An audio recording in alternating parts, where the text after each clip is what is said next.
Hey everybody, welcome to the Effort Over Results podcast, the show for leaders, high performers, and recovering perfectionists who are finally ready to stop chasing gold stars and start showing up for what really matters. I'm your host, Quinn Magnuson, former pro athlete turned leadership coach, here to help you lead better, live bigger, and cultivate incredibly productive workplaces through an EOR mentality. Go book your free strategy call at effortoverresults.com. There is no obligation, but I can guarantee we will have a great conversation. Once again, go to effortoverresults.com for your free call today. And today's episode is powered by podmatch.com, where podcasters and guests match to record amazing interviews.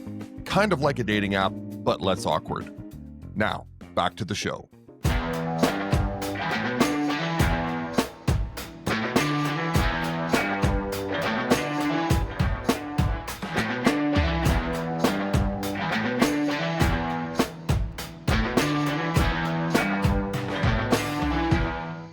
Ryan Gottfredson, welcome to the EOR podcast. I want to get to things right away. So I'm going to read something from your profile, and this is really what attracted me to having you on the show. Here's what it says. Most high achievers believe that the key to growth and advancement is to do more, gain more skills, collect more credentials, take more action. But what if the very path they're on is the reason they feel stuck? And that's such an impactful statement, Ryan, because it's true. Like we chase results, we chase accolades, we chase titles and letters behind our name and the name on the office door and the corner office and all that. But what are we chasing it for? And really, for those people who maybe that's what they're doing, but then they don't really advance, whether it be in their particular vocation or whatever arena they happen to be in, this really speaks to the effort over results mantra that we profess here. So I'm glad to have you on the show, but let's talk about that statement, explain that, and what it means to you. Yeah, well, thank you for having me on. So let me give you a framework that helps me unpack this a little bit. So the framework, and it's pretty simple. Just envision in your mind's eye on a vertical, we've got a horizontal axis and we've got a vertical axis. On the horizontal axis is what I call our doing side. This is our talent, our knowledge, our skills, and our abilities. And when you think about most of our development effort, it's largely focused on improving our doing side. Think about our education systems, our athletic programs, and our organizational development efforts. It's all about how can I do more? But let me give you, I'm going to throw out a few names. Maybe and you tell me what these individuals seem to have in common. Is that okay, Quinn? Absolutely. Let's go. Let me throw out, I'll go Bill Clinton, Tiger Woods, Michael Jackson, Ellen DeGeneres. I'll go there. What do they have in common? Well, they're all obviously all very well-known people, all celebrities. Even Clinton was a celebrity as president. I would assume all high achievers, high performers. They've reached the pinnacle of their particular vocation. Exactly, right? They have reached the pinnacle of their vocation.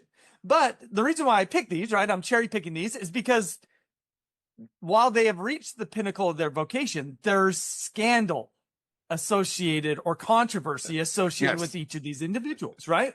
And the reason why they've been at the pinnacle is partly or largely because of their doing side.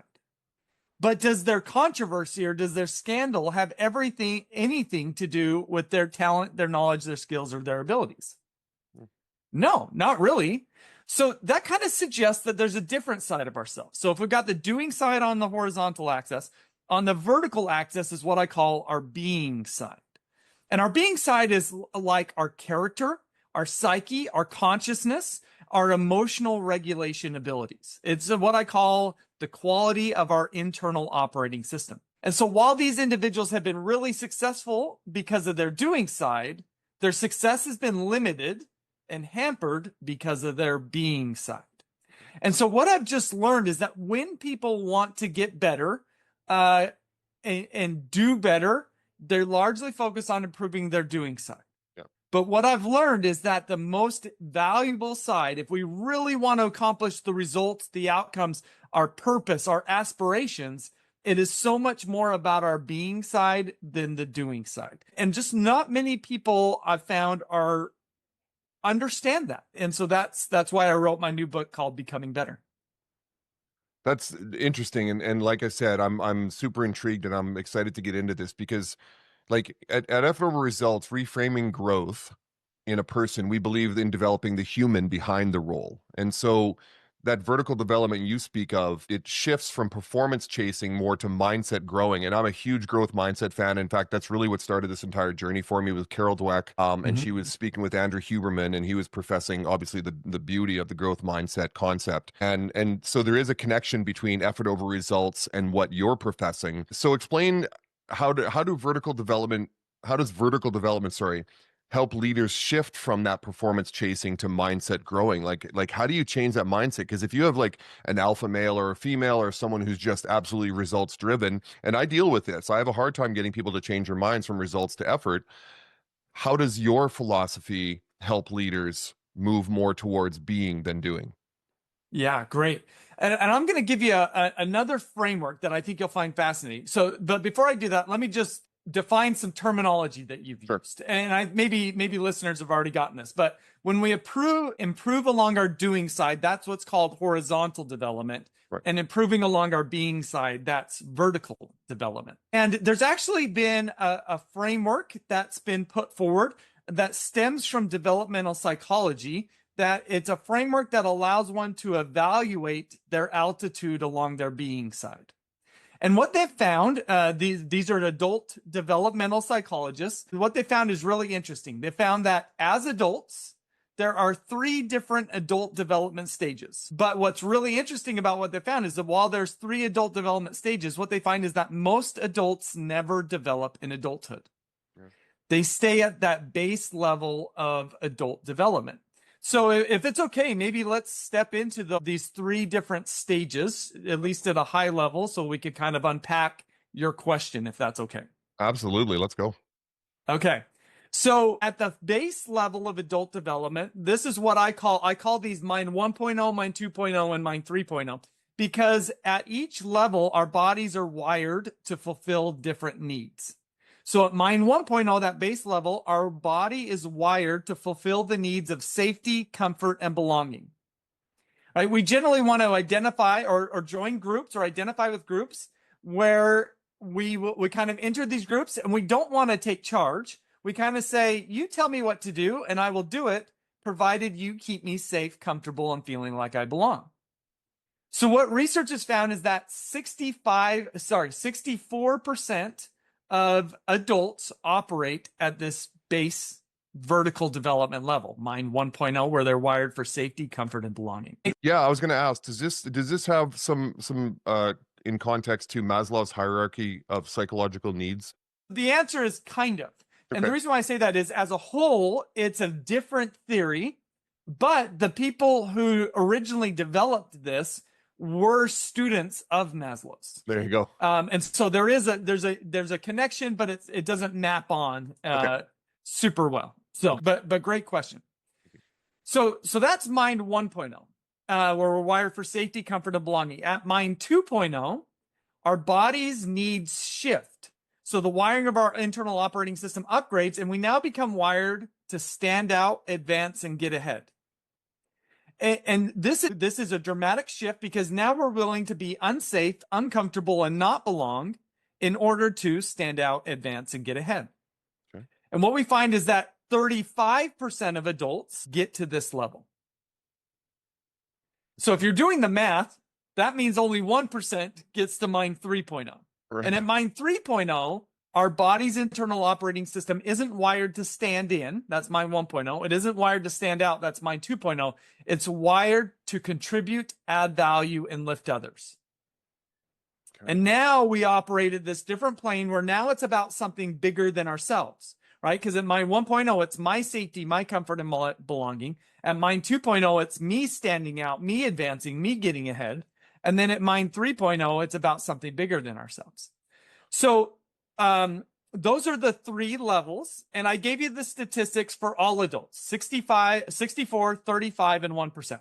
When we look at just leaders in organizations, the statistics are 7% at Mind 1.0, 85% at Mind 2.0, and 8% at Mind 3.0. So that's a framework, and I want to jump off of that to answer your question, but let me see if you have any questions about that framework before I do that. I'm excited. This is awesome. And thank you. You've positioned that very well and explained it very well, because I'm envisioning this, number one, this, vertical development and horizontal, the mind 1.0, 2.0, 3.0, awesome. And I keep going back to, once again, our philosophy here, where, mind 1.0, it's like you said, it's the stand in. It's just like basic needs, take care, you're taking care of yourself. But then it's 2.0, we need to get out there, create a little bit of challenge, some growth, but Yep. it's that ascension to 3.0, where it's now about others, and really Mhm. the growth of others. And no, I don't have any questions, but because you really explained it very well. Still, I'm glad you explained the context and the connection between Maslow's hierarchy, but the students of him that actually now have developed this. And it's Mhm. interesting because when you mentioned, the second set of statistics with, I think you said 8%, 85% and 7%. I want to know about that 7%, because why is it then in leaders, in certain leaders, like who is that 7% that are transcending to that third, mindset, mind 3.0? Yeah. And why is it 7% there in that area and only 1% for all, let's say, all of humanity generally? So who are the Yeah. ones getting to that 7%, and what skills and traits are they possessing? Yeah. And just for clarity, I mean, you're only 1% off. So it's 7 at that base level, 85% at that second level, Eight. percent at that, Okay. right? So, yes, great question. So one of the things that we find, and this is why I love the name of your podcast, effort over results, because when we look at those Mind 2.0 leaders, 85% of leaders, one of the primary indicators that a leader operates at that level is they are concerned about the outcomes, Yep. about the results, right? So when I go in and I work with executive teams, I will ask them a question that helps me reveal what level they operate at. And the question is, how do you measure success in your business? And most of the time, I will get an answer in the form of a number or a percentage, Yep. such as double-digit growth year over year. But if I get an answer where the individual answers, the executive, the CEO answers it by connecting back to their purpose about creating value for their stakeholders, that lets me know that they're probably in that third level. And what I've learned is that, and I think an example that I give, and maybe your listeners will be familiar with this, example that I oftentimes will use is Satya Nadella at Microsoft. Yes. So when Satya Nadella stepped in as CEO of Microsoft, and I see him as being one of these Mind 3.0 leaders, he said the C in CEO stands for curator of culture. It's the most important thing that I could focus on. And that's interesting because I find that most leaders don't value culture. Why? Because they're more focused on the short-term results, and that's Mind 2.0. And culture is never a short-term play. But culture may be the most important long-term play for an organization. And Satya Nadella got that. And so one of the things that I know, and this is coming back to the name of your podcast, is I've learned that the most vertically developed people, the people highest on their being side, they focus much more on the drivers of the outcomes than they do the outcomes themselves, right? And that's exactly what you talk about is if we can take care of the effort, the outcomes will naturally take care of themselves. Beautiful.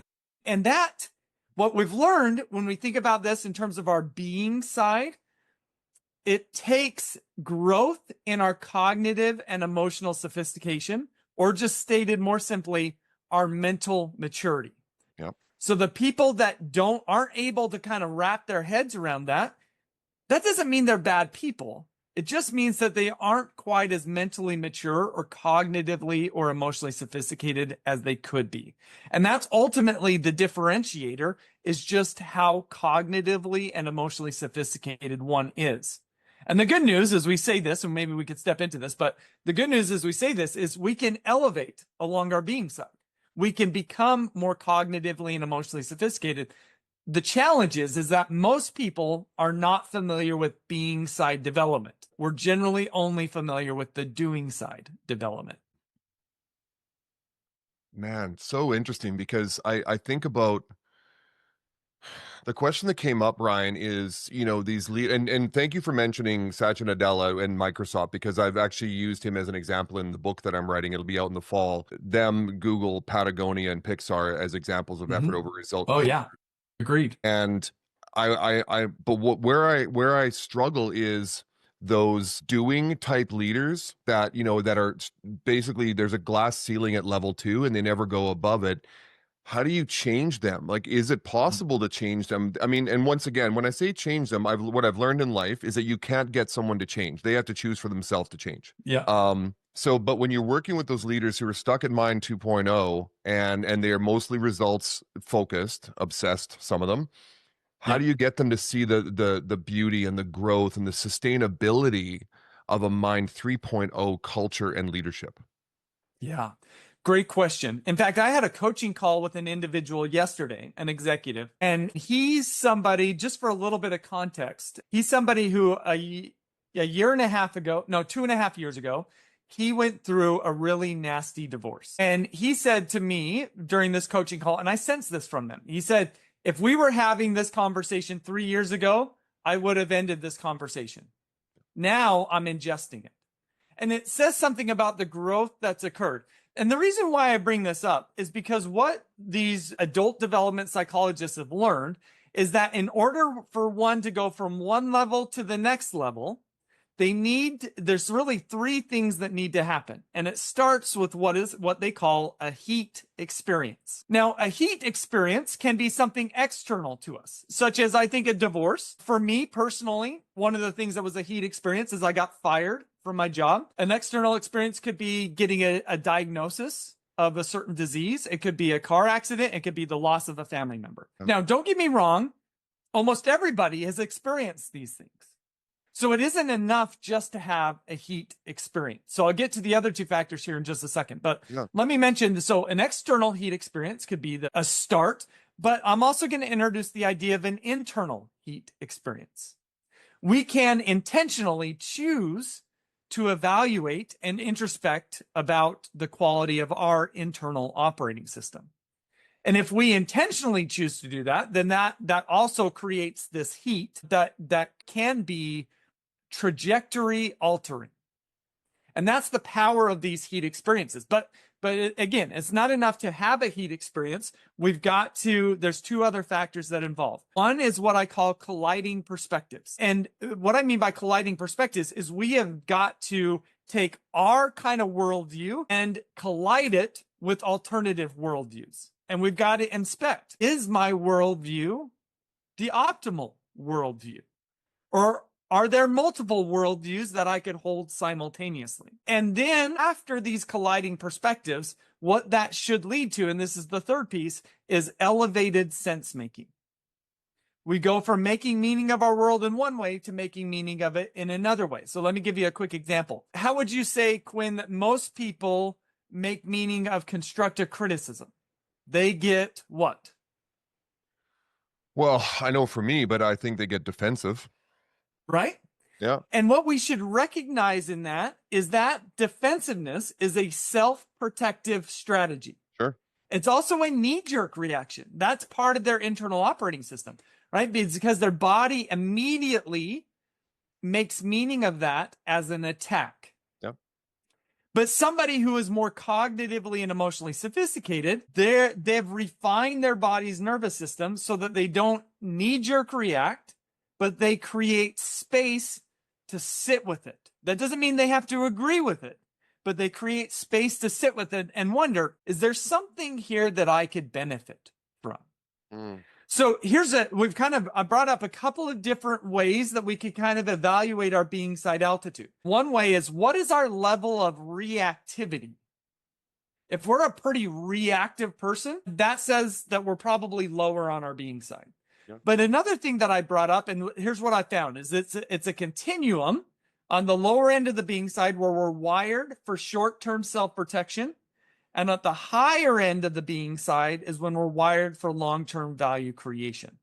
We're willing to actually sacrifice self-benefited short-term gains for long-term value creation. And so you brought up fixed and growth mindsets. A fixed mindset is short-term self-protective. A growth mindset is long-term value creating. And there's other mindsets that we can enter into the mix, but those were just as they kind of came up in our discussion. Those are, I want to throw out a couple other ways, or now a few other ways to kind of evaluate our being side altitude. Man, when you described reactivity, and I'm going to focus on that for a second. I would say I always try to apply this to myself and kind of where I'm at in life. And I would say that up until probably 5 years ago, very reactive, very knee jerk, defend immediately, get defensive, try to protect myself. Maybe that's a childhood trauma thing that I haven't uncovered yet. I don't know, but very reactive. And I would still say in some situations, I'm still reactive, but I'm getting better because I think I've elevated my emotional intelligence, excuse me, to understand the purpose of constructive criticism, the growth mindset, seeing feedback as something I can learn from. So my reactivity levels are lower. I feel like I'm, a little bit higher on that vertical scale, as you put it, to process things. But for some reason, it's always been, if I don't react right away, this could get out of hand and more criticism could be coming. And that's just my brain that's wired for that. Yeah, And good. so that's beautiful. Like it really just spoke to me personally, but I'm thinking about a lot of the leaders that I work with and what great leaders do in situations where it could be very reactive and that's not really helpful to anyone, especially when the leader is being very reactive. It's helpful to that leader, right? Yeah, well, because yeah. it's helping them feel more, for whatever reason, they're feeling insecure. And that Yeah. short-term self-protection helps them feel secure. And I almost sense that when you talked about your past self versus your current self it's something where I've got some, and we've all got them. I've got some fears and I've got some insecurities, and I'm just wanting to feel more secure. And that's the self-protective strategies. And while it protects us in the moment, it holds us back from being that value creating leader and influence that we ultimately want to be. And you mentioned worldview, and what came to mind when I thought about what you were saying is it's always been, it feels like you're a little bit more open-minded, want to think for yourself when you're in your teens, university years, and then as you get older, and when I say older, now you're into your 40s and definitely into your 50s, you become a little more set in your ways, right? Your worldview is relative, it narrows as you get into your 50s because once again, you get to a certain point in life where you feel, I don't want to use the term invincible, but you feel that you're kind of at your peak of your confidence, strongness. Let's say that's in your 30s and 40s, but and expertise, yes. And expertise, right. And then as you get older, and late 50s and older, you start to understand that, that's declining a little bit. You become more protective of yourself and the world around you, and your worldview stays very static. The interesting part about what I'm saying, Ryan, is that as I'm getting older and now I'm in my 50s, I'm finding my worldview. I love hearing different opinions. I love hearing different worldviews. I might not agree with them. That's okay. Because it's about curiosity now, not judgment. And Ted Lasso reference, but curiosity, not judgment. And I love that about how I'm growing in that sense, is like, that's interesting that you think that way. Okay, tell me more. And I want to learn more. Once again, I don't have to agree, but I want to learn more. Why does that person think that way?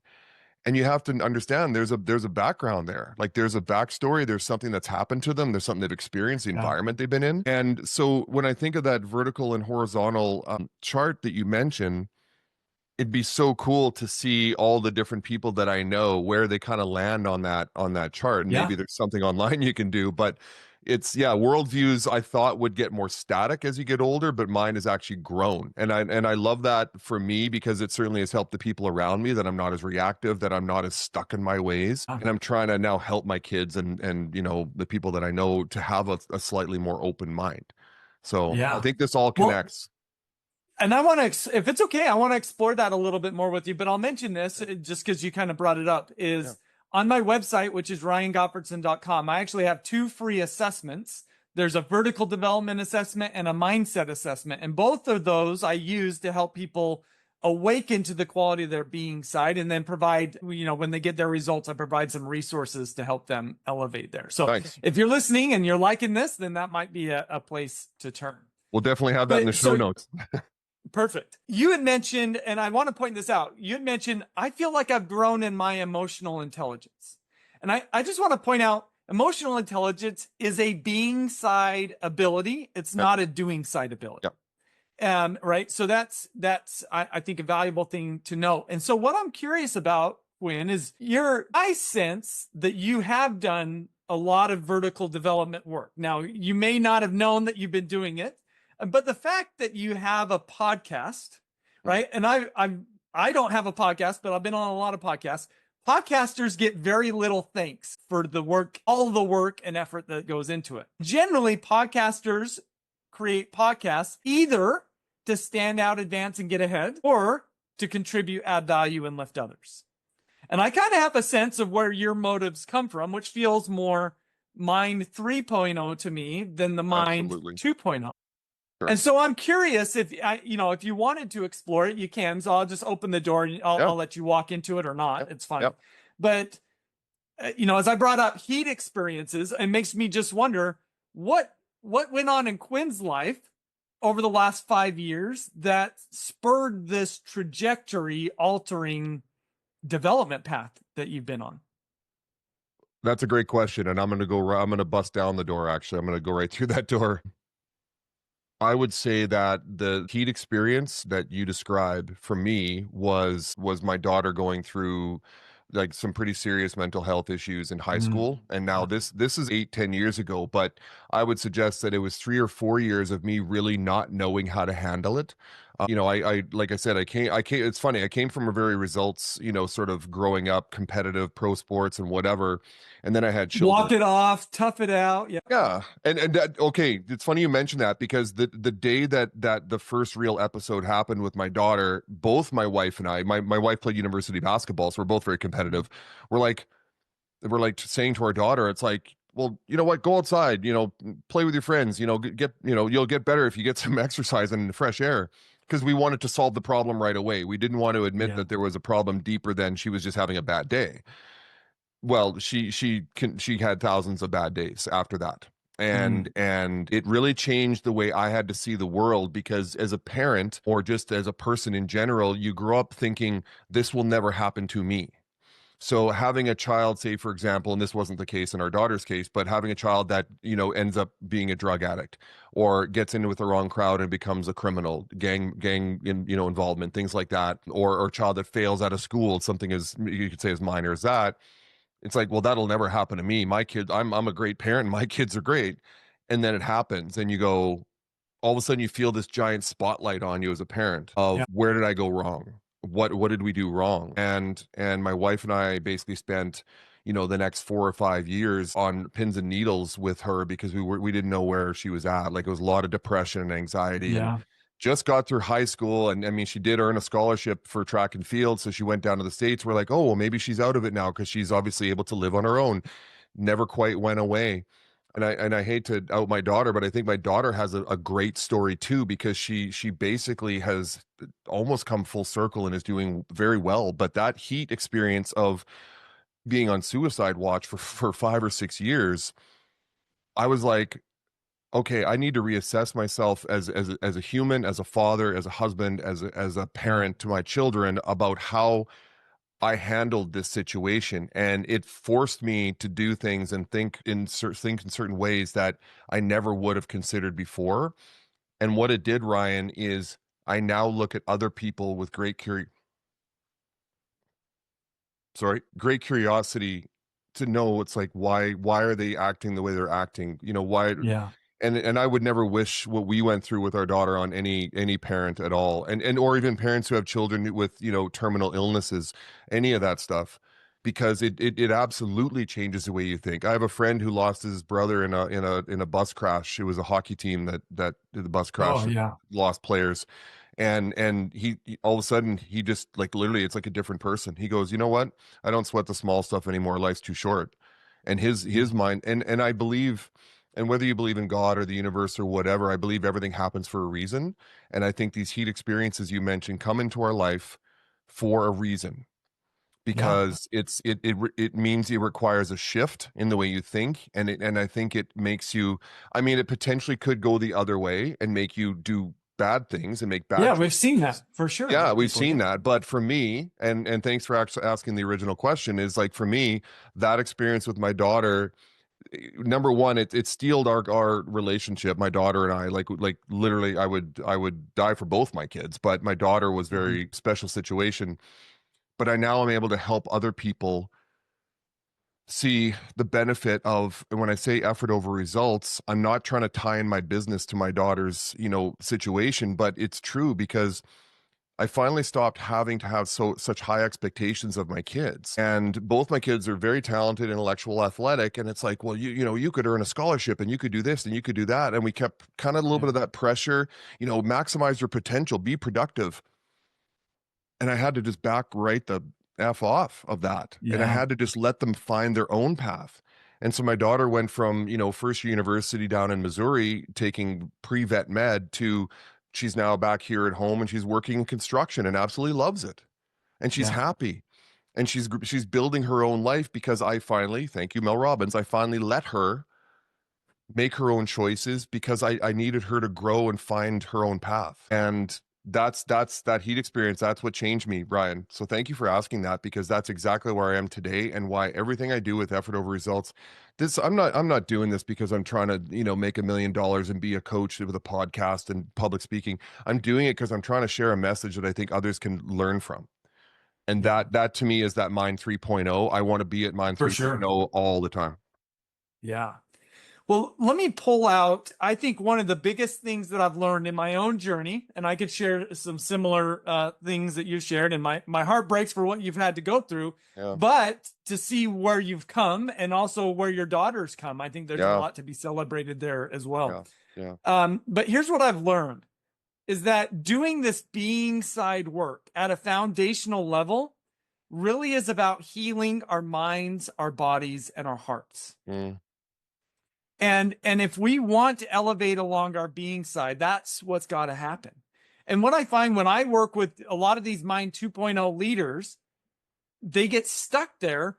Well, why? Well, at a foundational level, it's because of certain fears or insecurities that they have. And oftentimes that's rooted in past trauma. And I know for myself and my own, I picked up part of my heat experience is I picked up Bessel van der Kolk's The Body Keeps the Score. Yeah. And I'm reading this and he's talking through all of the common, essentially bodily consequences of trauma. And I'm reading this and I'm thinking, I don't have trauma in my past. That was one of my thoughts. But I'm also thinking, I'm seeing a lot of things in this book that are about how I operate. And at the end of the book, he went through a variety of different trauma therapies and kind of talked about their pros and cons. And there was one that he brought up that's called EMDR, eye movement desensitization and reprocessing. And I read it, and he says in his book, this is of the therapy modalities, this may be the most effective for treating trauma. And it sounded kind of hocus pocus because it's about like doing taps on your shoulders or having pings going back and forth in your ears or your eyes going back and forth. And I was like, this sounds hocus pocus. And so I was like, I want to try this out. So I call up a therapist in my local area and that does EMDR. And I say, and probably the first thing I said to her was, I don't have any trauma, but I would love to try this out. And I'm sure she was laughing on the inside. Yeah. And I ended up working with her for 2 years. And one of the things that I discovered was, while I didn't think I had trauma, because my parents went to every sporting event that I ever attended or ever played in. So they were always there for me physically. But what I learned is that they were rarely there for me emotionally. And so I had experienced childhood neglect. And when we experience trauma, or even you're probably, as I'm going to bring your daughter back into the situation, neurodivergencies are also something that impact our being side altitude. Like my daughter was diagnosed with ADHD a couple of years ago. And so that's also been a huge learning journey. But these factors, trauma, neurodivergencies like ADHD, if we're operating in our work culture, our life culture is negative, it is unsafe, all of these things pull us down on our being side. And the reality is that 70% of adults have experienced trauma to the degree that it has impacted their body's nervous system such that they are more wired for self-protection. And if we ever want to rewire ourselves for value creation, we've got to go through a healing process. And that can occur, again, our minds, our body, and our hearts. So for me, that was healing from my past trauma. For my wife and my children who have ADHD, they've been going through neurofeedback therapy as a way to rewire the neural connections in their brain. So there's these types of approaches to development are not what most people take, but they're the approaches that are required for being side development. Man, I get so excited with what you're saying, and you mentioned Bessel van der Kolk's, and I need to read that book because I've heard so many people mention it. And I go back to a comment I made earlier because there are people, especially in leadership roles, that I think there are a lot of leaders out there that are in leadership roles because of their childhood trauma, because of their past. Yes. It's almost a defense mechanism of proving like that didn't happen, and I'm not going to let it define me, even if it did happen, and I recognize it. And so I'm going to prove by doing, and kind of almost like you're trying to bury it with more accomplishment. Yeah. And I'm once again I'm still envisioning this being and doing chart, the vertical and the horizontal, and I'm going, man, if more people could just accept the being side. But I was actually interviewed on a podcast recently where I said I think one of the greatest faults we have as humans is impatience, and it being in a results obsessed, driven society, especially with social media, that has been exacerbated over the last 20 years. It's all about how do we get to the final result? How do we get to the result? How do we look better, feel better, see better? But I don't want to do the work for it, but give me a pill. And it's like, it takes time. But you've got to take care of yourself first to truly grow on that being side. It starts with you. And it starts with, and I'm going to reference another book, Kevin Lawrence, Your Oxygen Mask First. It's about self-care. It's about taking care of yourself so you can be better for others. But step one is you. It's your own being and your own growth. But you're right, Ryan. Like, you have to admit there's problems, maybe not the right word, but you have to admit that there's something to uncover. And this is where my journey started. 4 years ago, I started seeing a counselor, and man, it was so uplifting because I was able to talk about stuff that I'd never talked before in my Yeah. life. And I learned so much more from it. And I learned about why I am who I am, but I also learned about why my mother was the way she was, and my Yeah. siblings, and so forth. And I'm not saying we need to go into a crying kumbaya session, but I mean, people need to just accept the fact that they are who they are because of the past. Okay, now how do we become better beings and grow from that? Because you Yes. do grow from it, but you've got to admit it's there first. So Yeah. So I've heard it say this way, and I like this saying: how we are wired to survive our childhood is not the same wiring that we need to thrive as parents, as spouses, as leaders, as fill in the blank, as a coach, right? And so what that means is, if we want to become the people we want to become, we do have to change our wiring. And a lot of that wiring means letting go of things and embracing something new, right? And one of the things that I heard that I loved about your story was, and you connected it back to Mel Robbins' book, Let Them, right? In a way, I sensed that you used to identify with your daughter, right? Her achievements make you feel successful.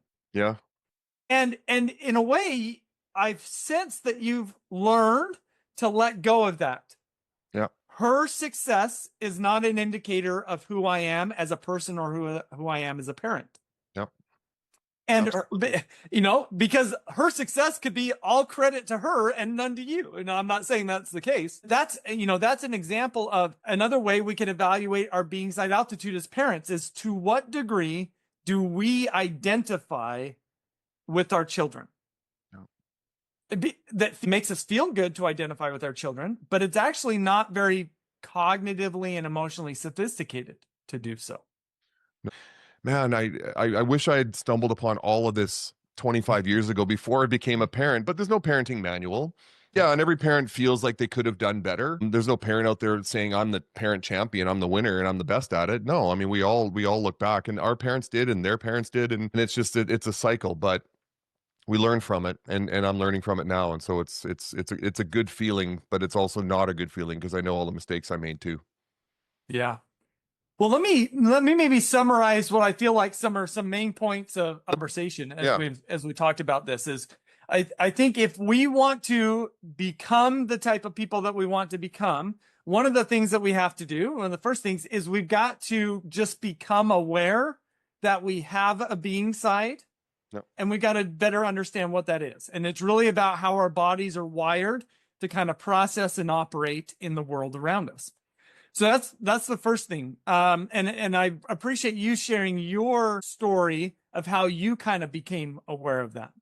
The second step is we've got to start to awaken to what our altitude is along our being side. We talked about a variety of different lenses that we could take to evaluate our being side, and then we've given you some self-assessments that you could take. And then the third step is once we get clear about where we're at on our being side, we're going to have a sense of what's at a higher level. And then we've got to put in the work to be able to make that jump up to that higher level along our being side. We've also talked about a few different approaches that we could take to do that. So I feel like what I've learned is that this is a strategy, a developmental strategy that most people are not familiar with, but it's relatively simple when we break it down this way. But it opens up a completely new world for personal development. And here's why it's been game-changing for me, is I remember I used to spend so much time focusing on what do I need to do better?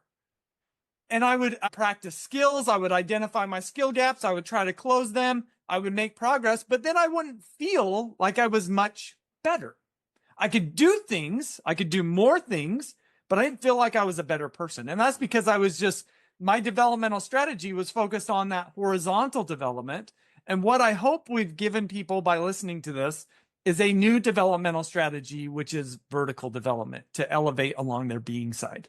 So and I don't want to, I mean, we could go into business, but let's just start in general. How do you track progress in vertical development? Like, is it just a reassessment, same tool, just a reassessment after a certain amount of, weeks, months of working with that person? How do you track that? What are the indicators that show real mindset changes and that are happening? We could use tools like my assessments, but I would say this is one of the keys is, are you less reactive?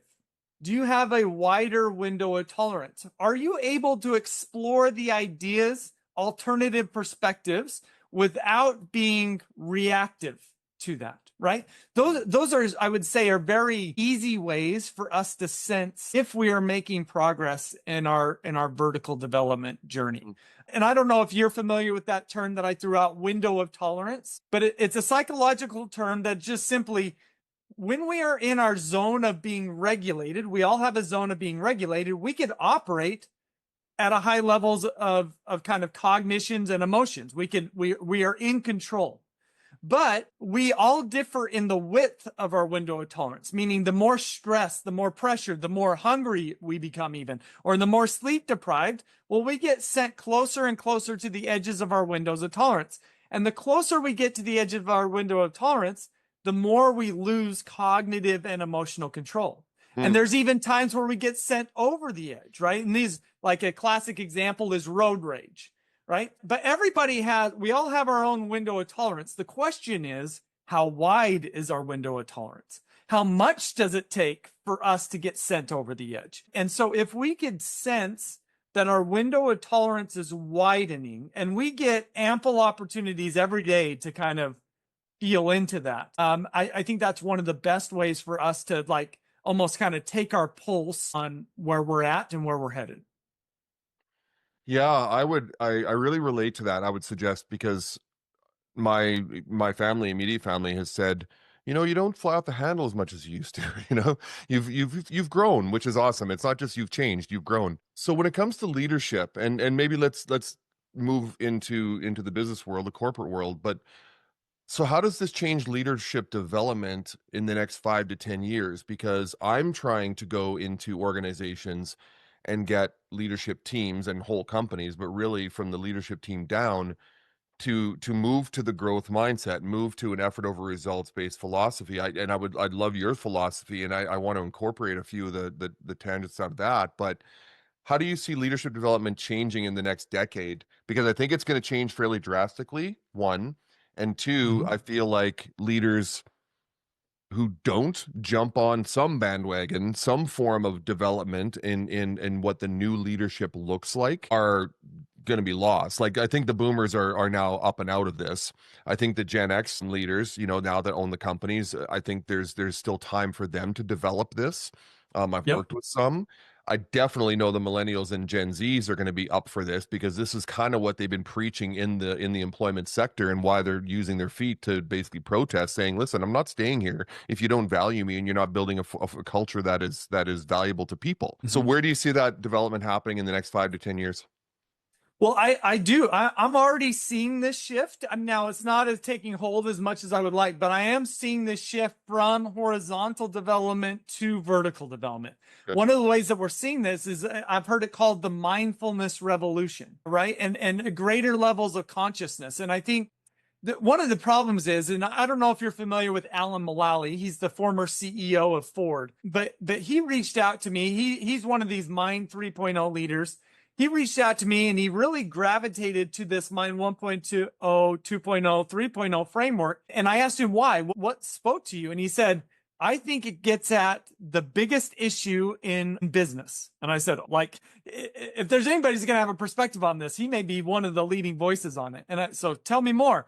And he said, what do you think? If you take a board of directors, what do you think that they're mostly made up of? Mind 1.0, 2.0, or Mind 3.0?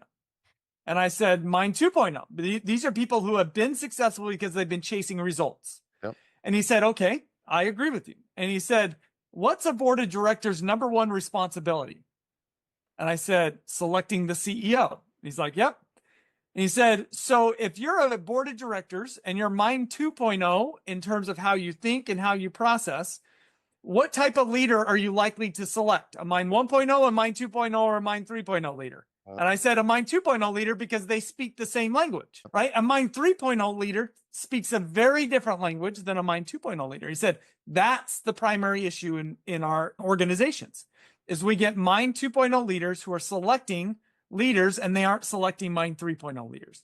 But when we find them, we see that they have a transformational effect, like Satya Nadella, like Alan Mulally, like you brought up Ed Catmull with Ford. I'll even go Ed Catmull with Pixar, Bob Iger with Disney. You could look at Indra Nooyi at PepsiCo, Mary Barrett at GM. These are all leaders who have had a transformational effect. Why? It's not because they're chasing after numbers. That was the old regime, and that's the Jack Welch regime. Yeah. Right? There's a new regime, and we're now starting to get it. So what I found is that if I can help leaders understand these three mind levels, it really helps them to evaluate where they're at, and it helps them to more clearly see where they have to go. And then I can help them get there. So that's a tool, a framework that I've used and I've found success using with the organizations I've worked with. But I'm sure that's not the only way to do it. Just for my sake, but I think the audience would like to hear this again. Explain to me what a Mind 1.0 leader will look like, if they even exist, or maybe they shouldn't exist. But like, what would a Mind 1.0 leader look like? Give an example. Yeah, in fact, I was working with a Canadian credit union, and I was working with their executive team. We had them take my vertical development assessment. There was a team of 11. We had one person in Mind 3.0. We had, if I do the math, 7 people in Mind 2.0 and 3 people in Mind 1.0. And so one of these Mind 1.0 people, I walked him through a coaching exercise to kind of unpack this. And here's what he told me. I found this interesting. So what we revealed is that he is really good at taking direction, but he's really bad at taking initiative. So he is somebody that the CEO promoted into the executive role because the CEO knew he could tell him what to do and he would do it. He was kind of the CEO's pet in a way. Yeah. But he was really struggling to take initiative, and that's where his team was struggling with him as a leader. And so we dove into this, and we dove into, where does this come from? And what was interesting, and I didn't really expect it, but he said, I actually think it comes from my childhood. That didn't surprise me, but I asked, well, tell me what you mean. And he said, well, when I was a child, the person I wanted to please the most was my dad. Yep. But no matter what I did, I could never please him. So I stopped even trying. And he's kind of carried that mentality forward into his leadership. And so he's somebody I had to work with. We got to help you to start taking initiative. And the reason why he wasn't taking initiative, because he was afraid that he would fail and other people would come down on him the way his dad would come down on him. And so that was a really eye-opening moment for him. And I think it was one of these heat experiences that spurred a lot of growth and development within himself. That's a great example of the EOR philosophy. It's like, as his dad, he could never please his dad. No matter how hard he worked, he never got recognition for the hard work he put in. His dad basically just looked at the final result and judged him on that. And when he felt like he could never please him and never ever get that approval that he was so wanted, Yeah. he kind of just gave up on it. And that created this Mind 1.0 leader. So that's interesting that there are Mind 1.0 leaders out there, but would they be the hardest to change, or is it the 2.0s that are the hardest to change? It feels to me like the 2.0s might be, because they're so results driven, whereas the 1.0 almost seems like they're a bit lost and they just need guidance, whereas 2.0 is very set in their ways. Yeah. So one of the ways to think about these three levels, at Mind 1.0, they're dependent thinkers. At Mind 2.0, they're independent thinkers. And at Mind 3.0, they're interdependent thinkers.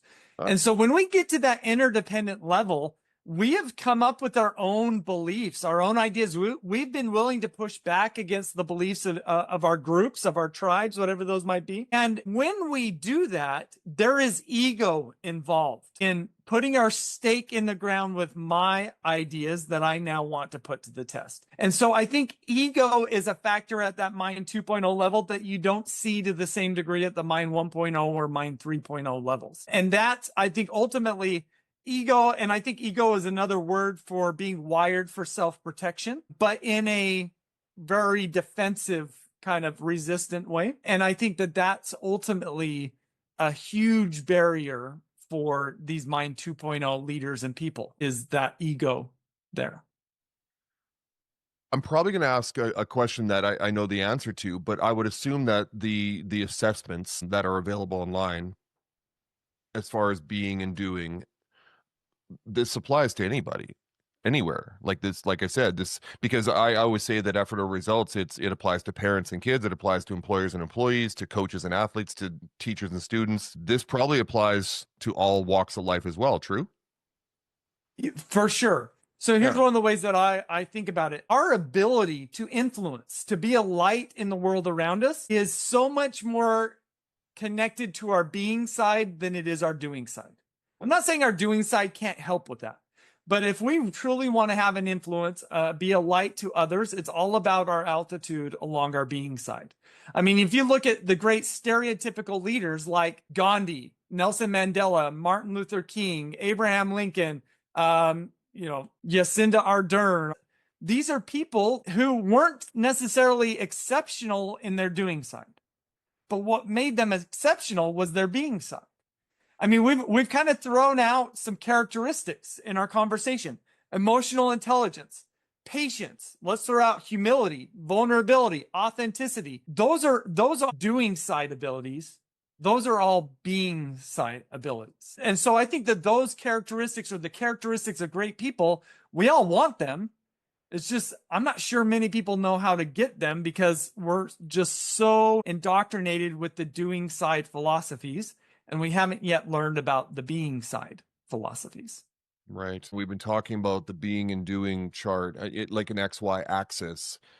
Is there actually, maybe in the assessment or in how you would score somebody, where they're at the high, like in the high, let's say the Mind 3.0 on the being side, but also on, the far end of the doing side, where that axis crosses each other in the top right-hand corner? Is that part of the result of the assessments, or is it more just visual and illustrative? Yeah. So great question. So my assessments are all focused on the being side. I don't touch that doing side. Not that it's not important, but I don't evaluate that. And I think we're pretty good self-evaluators on our doing side, or decent self-evaluators on our doing side. We just really struggle with that being side. But yeah, ideally, that's where we want to be. We want to be high doing and high being. But here's another way to kind of look at it. If we've got two different people, and let's say they're at the same level on their doing side, but they operate at different levels along their being side, Well, the person who's higher on their being side is going to get more out of their doing side abilities. Another analogy that might be helpful is I think doing side development is like adding tools to our tool belt. Being side development is improving the person wearing the tool belt so that they can better employ the tools at their disposal. And that's ultimately what I think that all of us want, but don't know how to kind of get. And so hopefully we've opened a door for them. I envision that chart, and sorry I'm fixating on this because I love the illustration of it, but that if you were high on the doing side, it's more look at me, and if you're high on the being side, it's more look at us, look at them.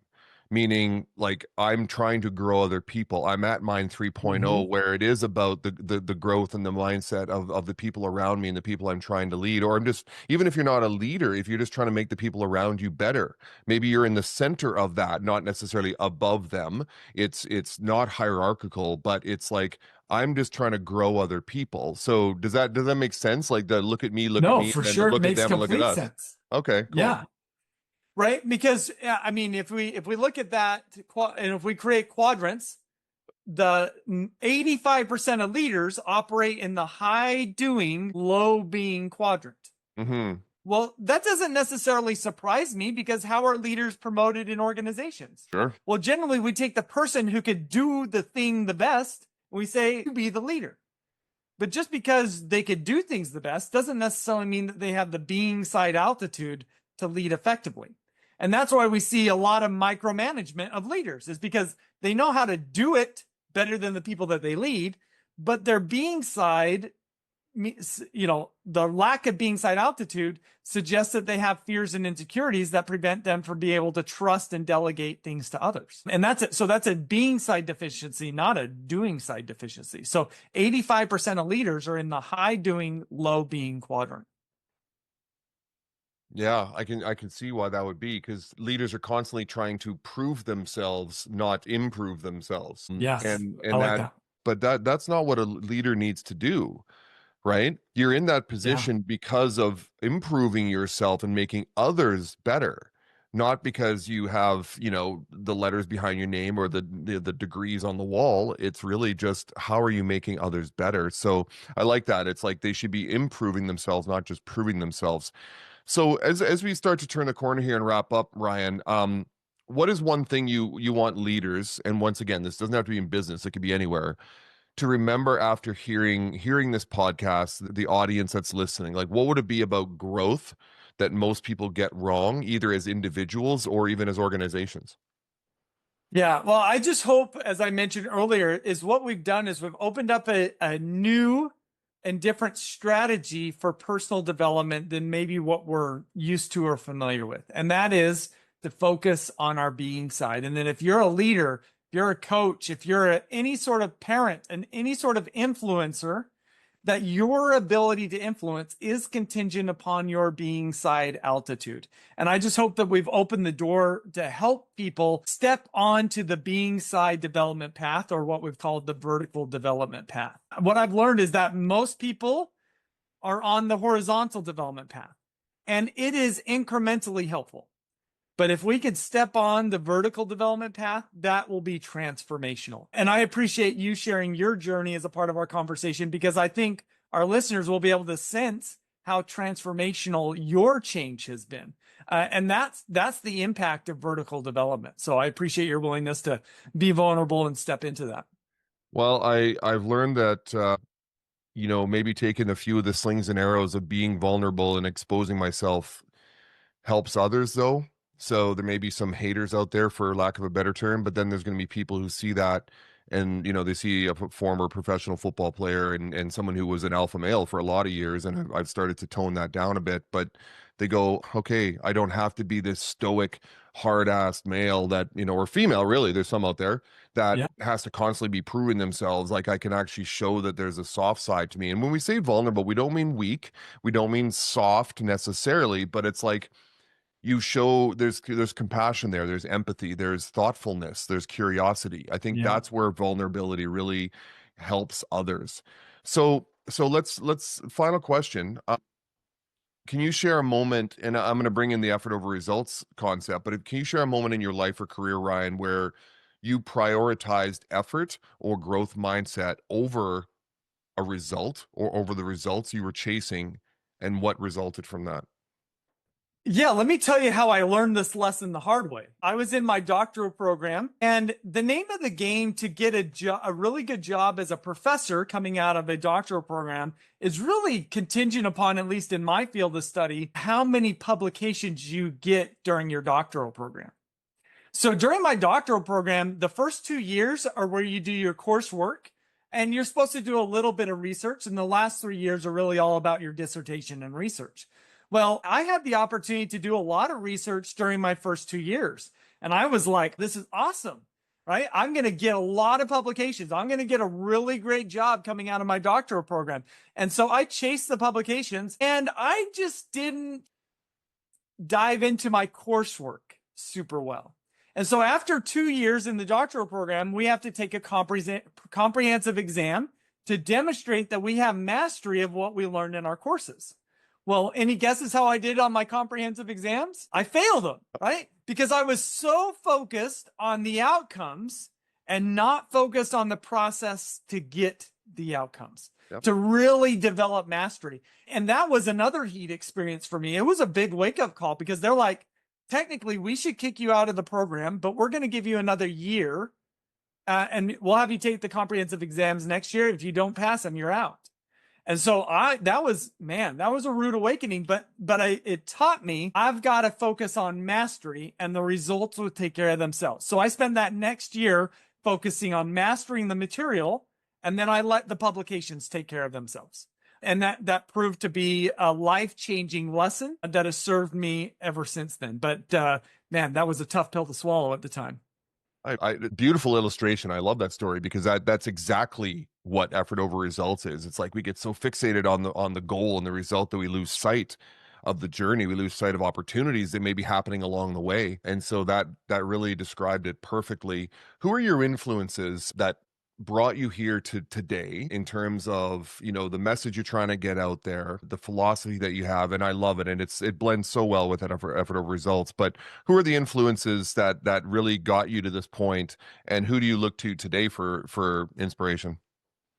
Man, well, I feel like a collection. I've got a library of books around me that I'm looking at of a lot of it's been from authors that I've read their books, like Brene Brown. There's a woman named Edith Eger, a Holocaust survivor, who's been transformational in terms of how I think about this. We brought up Bessel van der Kolk. I brought up leaders like Alan Mulally, has been a great mentor to me. Satya Nadella has been somebody I've studied. Ed Catmull, his book Creativity Inc. is maybe my most favorite business book. And he's a really vertically developed individual. So to be able to, what I've learned is that these Mind 3.0 people are really rare. And it's not often easy to associate with them on an individual levels. But a lot of them have written books. And that's a way that I feel like I've been able to connect with some of these people because it's helped me to see a higher way of living, a higher way of thinking, a higher way of being. And so hopefully those have been, people can look them up and find those resources. Excellent. So Ryan, what's next for you? Let's talk about your social media, the platforms where people can find you, websites. Go ahead. Let's promote you. Yeah, great. Thank you. Website is ryangottfredson.com. I've got my new book coming out. It's called Becoming Better, The Groundbreaking Science of Personal Transformation, which is really all about our conversation today. So if you want to dive into it more deeply, check out that book. And in fact, I'll throw this out there. If you're a listener to this podcast, and if you take either of my assessments, the mindset assessment or vertical development assessment, and you want to jump on a call to walk through your results, reach out to me either via my website or social media. LinkedIn is the one that I'm most active on, but I'd be happy to connect to you as a listener if you want to take me up on it. Excellent, Ryan. Well, I'm glad we got together when we did. I know it's been a bit of a struggle getting our schedules to kind of coincide and work, but it worked out today. And I'm so enthralled by this, and I want to go take the assessment test myself because I like measuring things. I like to see where I'm at. Definitely looking forward to the book. I think both our books are very, you could probably put these two together and they'd have a lot of similarities as we talked about today. So thanks again for being on the show. My audience appreciates you and I appreciate you. So wonderful. And I'm hoping to have you on in the future again. That'd be great. Thanks for creating a space for me, and thanks for creating this platform. It's great.